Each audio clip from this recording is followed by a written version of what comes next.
Olá, pessoal! Hoje eu quero compartilhar com vocês a leitura que eu fiz do livro Meditações de Marco Aurélio, o imperador filósofo romano que viveu entre os anos de 161 a 180 e foi o quarto imperador da dinastia dos Antoninos.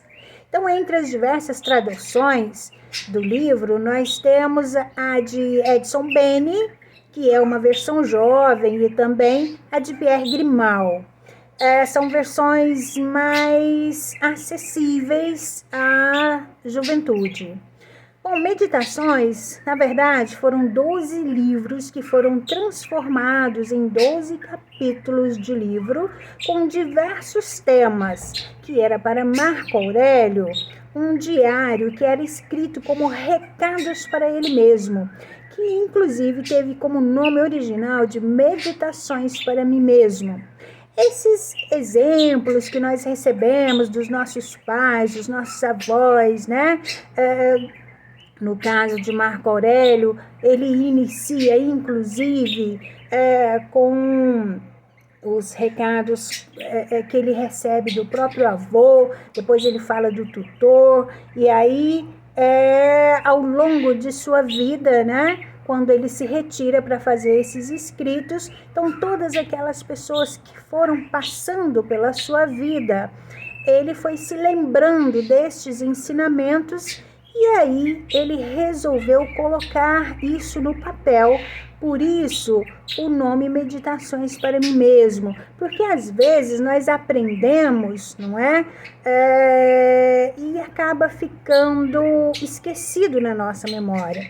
Então, o Marco Aurélio, apesar de ser um filósofo, nessas meditações, ele não ficava filosofando, não, mas sim racionalizando. Então, ele usava a razão para buscar solucionar os problemas cotidianos.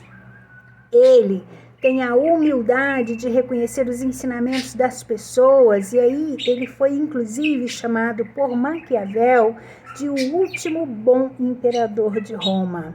O livro, ele vem mostrando muita serenidade. Se você buscar pela sua memória, caro estudante, você vai se lembrar de muitos desses ensinamentos, você os recebeu dos seus próprios avós, né?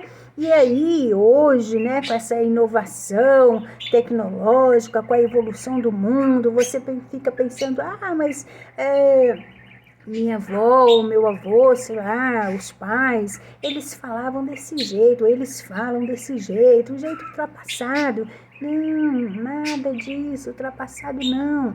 Na verdade, esses ensinamentos é para que você possa viver melhor, tá?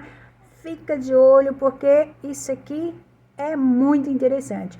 Então, apesar de ser o comandante de todo o Império Romano, Marco Aurélio nunca abandonou o caminho da virtude e da sabedoria. Sempre, mesmo em meio a conspirações, tentativas de deposições, ele buscou ser uma pessoa virtuosa, isso é, ser um estoico. O que é um estoico? Alguém com uma moral sólida, forte, uma moral grande e ilibada. Hoje, vivemos uma crise na moral. As pessoas jovens ou não, né? Não ligam mais para tanta moral, apenas para ter mais que os outros, independente da forma com que adquiriu aquilo que possui. Mas para Marco Aurélio ou para os estoicos, o ensinamento tinha que vir pelo exemplo. Eles viviam a eudaimonia. O que é isso? Que nome mais estranho, eudaimonia. Eram pessoas que tinham princípios religiosos, aquilo que nos eleva o espírito e não nos deixa levar pelo capricho, tá? Então, independente de religião, mas aquilo que nos eleva o espírito. Até porque, eu falo aqui independente de religião, porque nesses primeiros tempos, né, ainda haviam muitos deuses, né? Depois é que isso vai se afunilando. Bom, outro termo muito usado por Marco Aurélio era a metafísica. Metafísica é uma das disciplinas fundamentais da filosofia. E a metafísica, ela está preocupada em conhecer o ser na sua intimidade, aquilo que vai além, tá? Então, naquilo que lhe é mais próprio, mais profundo, tá? Então, isso é metafísica. É como se nós buscássemos retirar todos os preconceitos que temos sobre uma pessoa para conhecê-la integralmente. Ou seja, se deixar se levar pelo imaginário, pela fantasia, por pequenas partes e não pela totalidade do ser. Então, por exemplo, uma pessoa, ele cometeu algum delito, ele tem cometeu algum deslize, né, na sua integridade moral, você não pode olhar só para aquela parte, para aquele deslize, tá? Porque aquilo pode ser refeito, aquilo pode ser repensado, pode ser arrependido, pode-se ter a iniciativa de voltar atrás, de começar de novo, certo? Então, o importante é que a gente olhe para o todo. Então, ele diz que antes de desistir ou fantasiar, nós devemos resolver o que é real e o que é moral, e não ficar olhando para pequenos detalhes. Então, alguns pontos eram vistos e revistos por ele por várias vezes, por serem temas nos quais estão sempre rodeando a vida do ser humano. Como, por exemplo, o livro ele vem mostrando 3 grandes princípios. O primeiro é a prática das virtudes. O segundo, o culto aos deuses, a devoção religiosa. E a terceira parte vem falando sobre a obediência às leis. Então, Marco Aurélio, ele vai listar todos os seus aprendizados, desde o seu avô e também de todas as outras pessoas, o seu tutor, todas essas pessoas, porque em algum momento lhe ensinou alguma coisa. E aí ele vai buscando colocá-las em práticas. Então, para não se esquecer de nada, ele decide colocá-las no papel para usá-las sempre que necessário e para que estes não se percam ao longo da vida. Então, nós podemos separar estes ensinamentos em 5 grandes partes. A primeira parte é quando ele vem dizendo: você tem as forças para manter o equilíbrio emocional. Então, no livro diz assim: quando a força das circunstâncias te deixar como que transtornado, volta depressa a ti mesmo, não fiques fora do ritmo além do necessário, porque serás tanto mais senhor da harmonia, quanto mais frequentemente voltar a ela.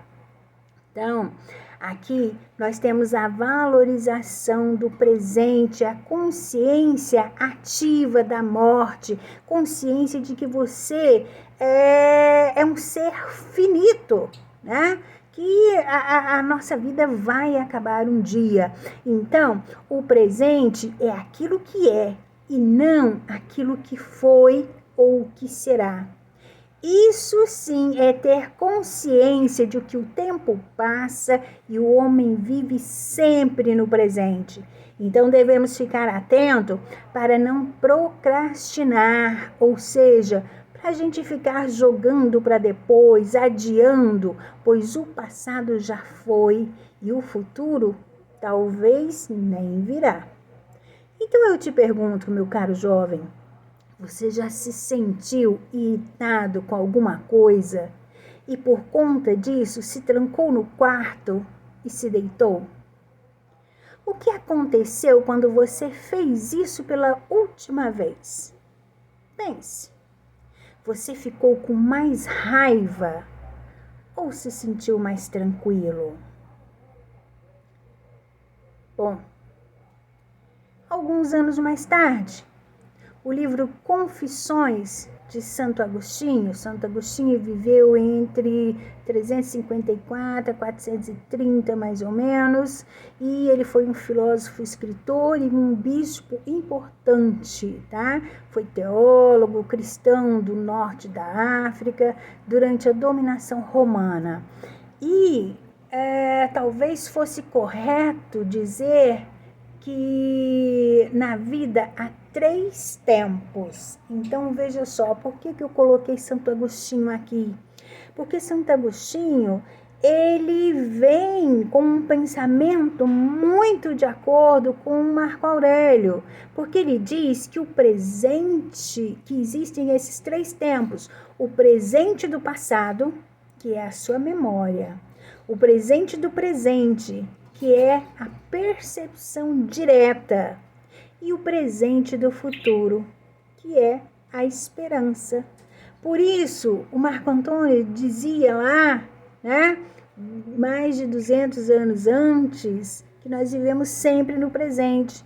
E aí Santo Agostinho vem reproduzir isso desta forma, né? Porque só o presente, tá? Então, presente do passado, memória, presente do presente, a percepção direta, e o presente do futuro, que é a esperança, ok?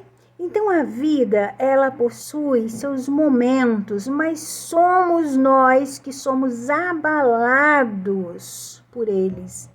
Então, uma pessoa não te irrita. Você se deixou irritar por esta pessoa. Dessa maneira, se você se deixar levar pela emoção, lembra quando eu perguntei ali atrás, se você se sentiu irritado, você entrou para o quarto, você deitou? Então, veja só, se você se deixa levar pelas emoções, você também tem a capacidade de voltar à harmonia e ao ritmo padrão. Isso é chamado por Marco Aurélio de senso de prioridade. Quem é a prioridade aqui? É você ou é o outro? Tá? Então, o que Marco Aurélio procura dizer a si mesmo, na frase acima, é que a capacidade de se manter emocionalmente estável é uma prática. Quanto mais você retornar à harmonia, mais será o seu Senhor. E não vai deixar com que as outras pessoas te irritem. Ok? Pensem nisso. Portanto, busque formas de se manter tranquilo. Quando se sentir irritado, respire e sinta as sensações do corpo. Quando se sentir triste, entenda que a tristeza é uma emoção natural que está parcialmente sob o seu controle e ela é passageira. Então, retorne intencionalmente à harmonia. Você tem esse poder. Portanto, as tarefas, elas deverão ser feitas as piores primeiro. Assim, se tornam mais fáceis quando você se cansar. Então, você está cansado ali, né? Mas aí, quando você está cansado, você está fazendo a coisa que mais te agrada. Porque as que eram ruins, você fez primeiro. Então, com isso, você não vai desistir no meio. Bom, o segundo é um hábito muito simples para manter a alegria. No livro vem dizendo assim: quando quiseres alegrar-te, põe-te a pensar nos méritos das pessoas de teu convívio. Por exemplo, a eficiência desta, o decoro, ou seja, o direito daquela e a liberdade daquela outra e outras serventias de outras mais. Nada nos alegra tanto como os exemplos de virtudes manifestados nos costumes dos conviventes, reunidos em número tão grande quanto é possível. Por isso, devem ser mantidos à mão.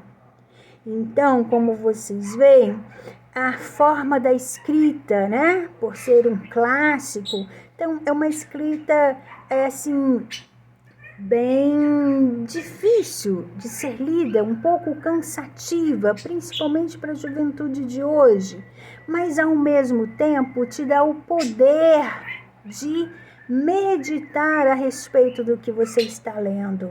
Então eu te pergunto, se você costuma admirar as pessoas que estão em seu dia a dia, costuma admirar as pessoas que estão em seu dia a dia? Quantas vezes você pensa algo positivo sobre elas?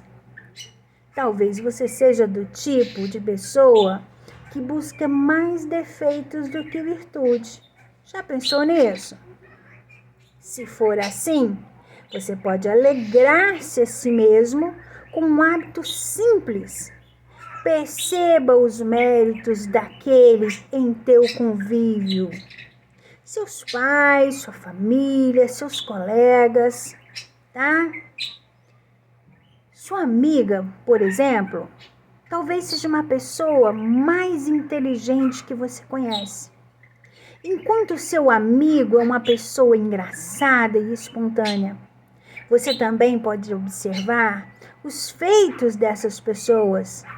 Pense em certa competição que seu amigo ganhou, ou na nota boa que eles conseguiram na prova. Pare de sentir inveja e ficar triste com as conquistas dos outros. Ao contrário, utilize-as como fonte de alegria para a sua vida. A terceira parte é: pratique ativamente a empatia. E aí, sobre isso, o livro diz assim: habitua-te a dar plena atenção ao que outrem diz e, quanto possível, penetrar na alma de quem fala. Cultive a serenidade, a benevolência, pois, diferente de todos os animais, o ser humano possui capacidade de serenidade, de acordo com sua natureza em harmonia com a natureza das coisas. E aí eu te pergunto, se Marco Aurélio, que era imperador de Roma, um dos maiores impérios existentes na história da humanidade, nem por isso ele abandonava as pessoas que precisavam de sua ajuda. Então, qual é o primeiro passo para que você possa ajudar alguém, se não simplesmente ouvir? Em uma época de informação, vídeos, redes sociais e possibilidades de exposição de opiniões, falta uma coisa básica para cada um de nós: ouvir ativamente, sem julgamentos e sem pré-concepções. Marco Aurélio, ele chamava isso de agir virtuoso, que é pensar sempre em favor da comunidade, de acordo com os valores daquela época. Marco Aurélio via o homem como um animal político.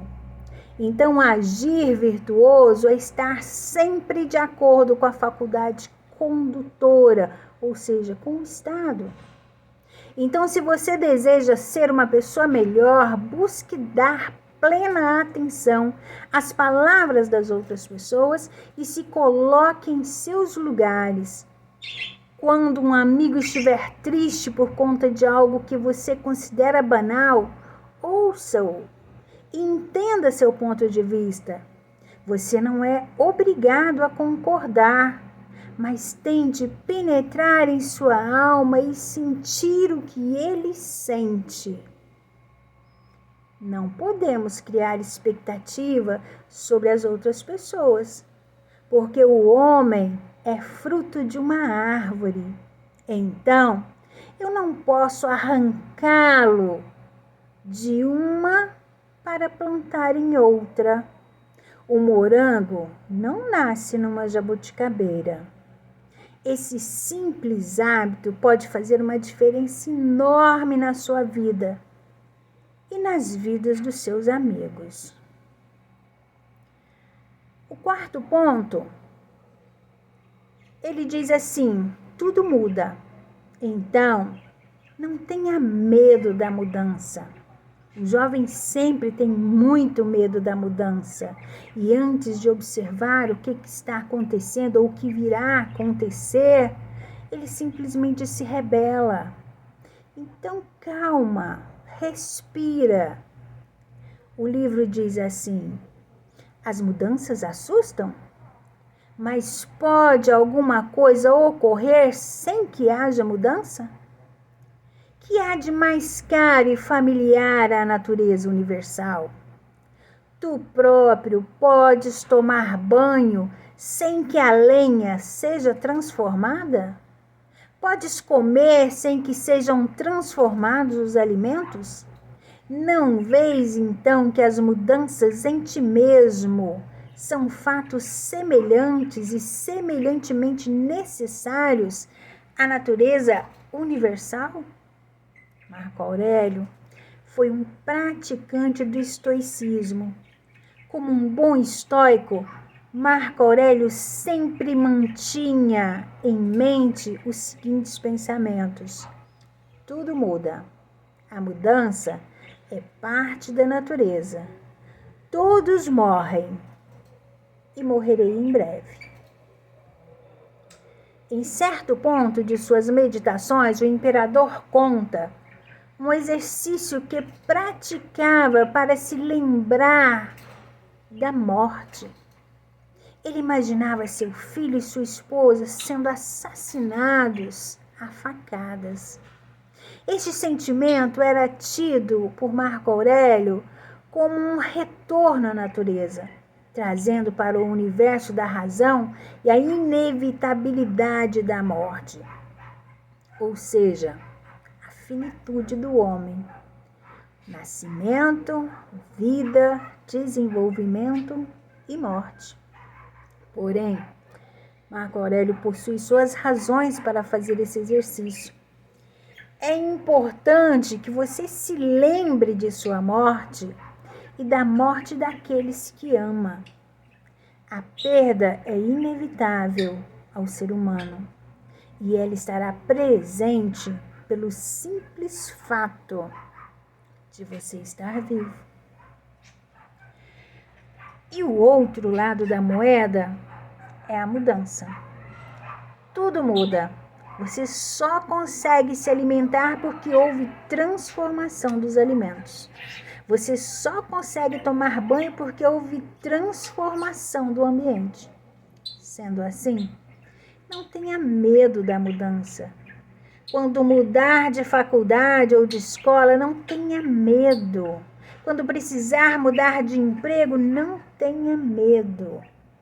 A mudança é a mãe de toda a nossa vida e, como tal, não deve ser temida.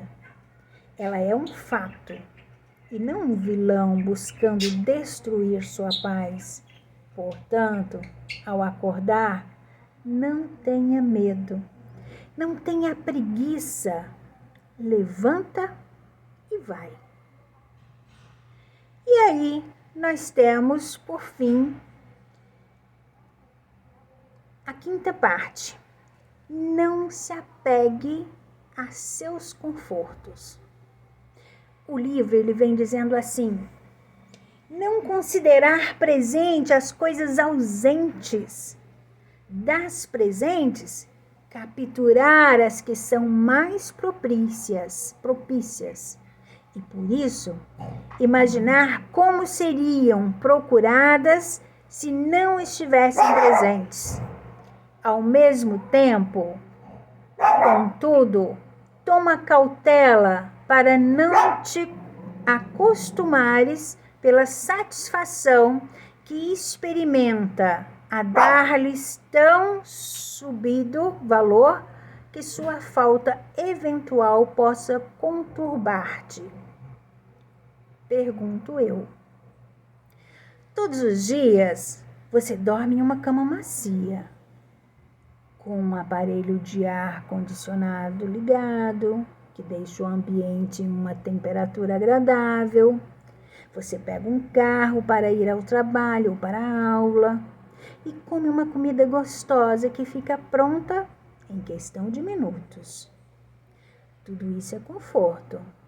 E Marco Aurélio, por ser imperador de Roma, tinha conforto de sobra. Contudo, ele sabia de uma coisa que muitas vezes nós esquecemos. Quando nos acostumamos com o conforto, nos tornamos dependentes deles. Quando o perdemos, sofreremos muito. Então, não se apegue aos seus confortos. Basta se lembrar da última vez que faltou energia em sua casa. Ou quando a internet caiu. Quando o celular parou de funcionar. Quando a máquina de lavar roupas quebrou. Todas essas situações são excelentes em nos tirar a paz. Porém, não são elas que tiram a nossa paz. Somos nós mesmos que nos tornamos dependentes do conforto. Então, precisamos manter a racionalidade. Portanto, siga o conselho de Marco Aurélio e imagine como seria se você não tivesse todo esse conforto que tem. O que você mais